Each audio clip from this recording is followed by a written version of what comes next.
Excellences, Monsieur le Président de la République du Burundi, très honorable Président de l'Assemblée nationale, très honorable Président du Sénat, Excellences, Monsieur le Vice-président de la République du Burundi, Excellences, Monsieur le Premier ministre, Monsieur le Président de la Cour suprême, Monsieur le Président de la Cour constitutionnelle, Madame l'Ombudsman, Excellences, Monsieur Domitien Ndayizeye, ancien président de la République du Burundi, honorables membres du bureau du Parlement, très honorable Monsieur le secrétaire général du parti au pouvoir, le CNDD-FDD, honorables parlementaires, Mesdames, Messieurs les membres du gouvernement, Mesdames, Messieurs les hauts cadres de la présidence de la République du Burundi, Mesdames, Messieurs les hauts cadres de la justice, Mesdames, Messieurs les hauts gradés de la force de défense nationale et de la police nationale du Burundi, Mesdames, Messieurs les membres du corps diplomatique et consulaire accrédités au Burundi, Mesdames, Messieurs les représentants des organisations tant internationales que régionales, Monsieur le gouverneur de la province de Bujumbura, Mesdames, Messieurs les représentants des commissions spécialisées ici présents, Mesdames, Messieurs les représentants des partis politiques, Mesdames, Messieurs les représentants des confessions religieuses de la société civile, distingués invités, Mesdames et Messieurs, tout protocole observé, bon après-midi. Conformément au prescrit de la Constitution de la République du Burundi, en son article 138, qui stipule que, lors de l'entrée en fonction, les membres du gouvernement prêtent solennellement le serment reçu par la Cour constitutionnelle devant le Parlement et le Président de la République, considérant la loi numéro 1/09 du 17 mars 2005 portant distinction des fonctions politiques, des fonctions techniques, considérant aussi la loi numéro 1/05 du 17 mars 2025 portant modification de la loi numéro 1/09 du 13 novembre 2020 portant organisation générale de l'administration publique, considérant également le décret numéro 100/018 du 17 septembre 2025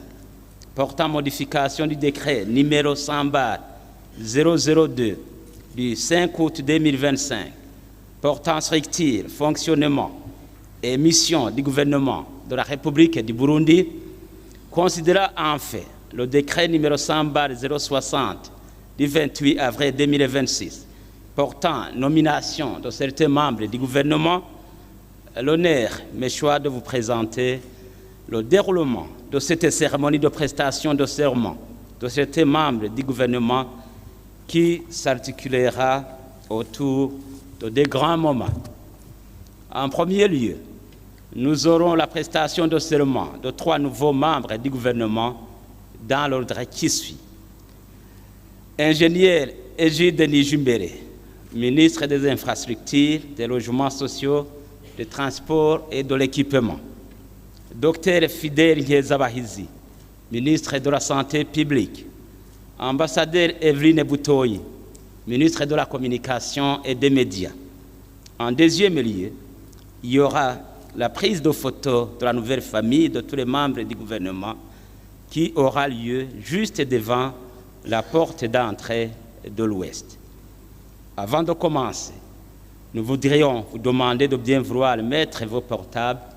dans un mode qui ne puisse pas perturber le bon déroulement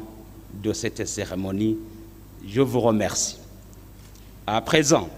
j'invite les nouveaux membres du gouvernement à venir prêter leur serment dans l'ordre déjà annoncé.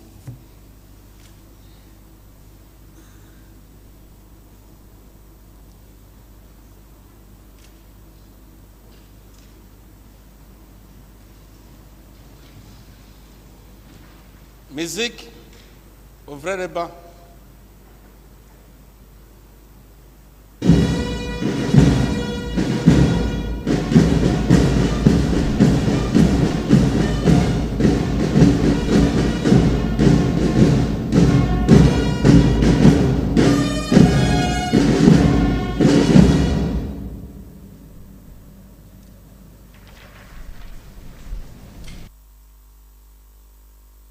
y'Imana mushobora byose,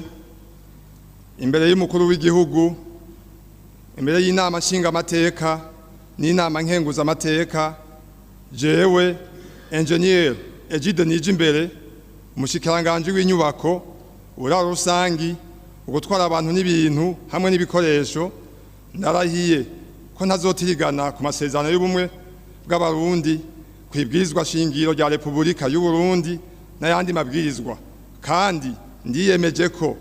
nzoharanira ntiziganya ineza y'u Burundi n'abarundi, nkubahiriza ubumwe bw'abarundi, amahoro n'ubutungane kuri bose, mu kurangura amabanga njejwe. Ndiyemeje kurwanya ivyiyumviro n'ingendo z'ihonyabwoko no gukumirana, guharanirana no guteza imbere agateka ka zina muntu nako abenegihugu bose.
Imbere y'Imana mushobora byose, imbere y'umukuru w'igihugu, imbere y'inama nshingamateka n'inama nkenguzamateka, jewe Dr Fidèle Nkezabahizi, umushikiranganji w'amagara y'abantu, ndarahiye ko nazotirigana ku masezerano y'ubumwe bw'abarundi, kwibwirizwa shingiro ya Repubulika y'u Burundi n'ayandi mabwirizwa, kandi ndiyemeje ko nzoharanira ntiziganya ineza y'u Burundi n'abarundi, nkubahiriza ubumwe bw'abarundi, amahoro n'ubutungane kuri bose, mu kurangura amabanga njejwe. Ndiyemeje kurwanya ivyumviro n'ingendo z'ihonyabwoko, gugumirana, guharanira no guteza imbere agateka ka zina muntu nako abenegihugu bose.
imbere y'Imana mushobora byose,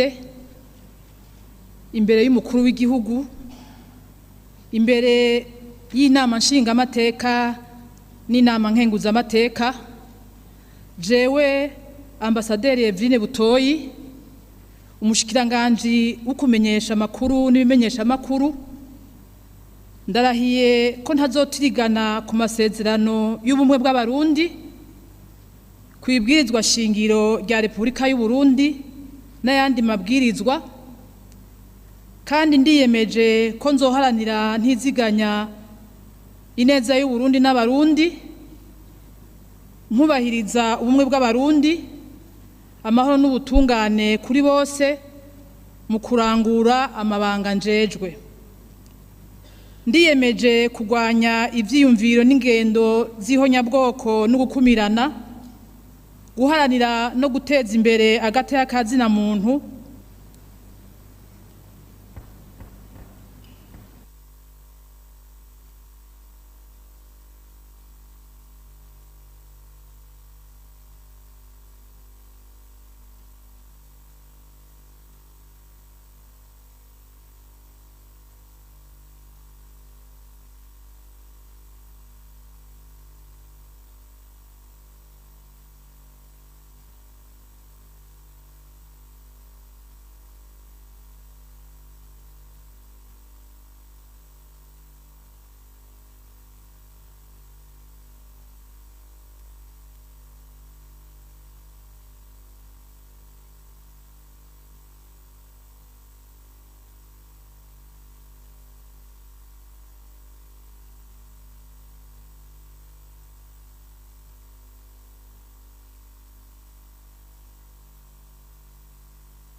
Musique, fermez les bancs.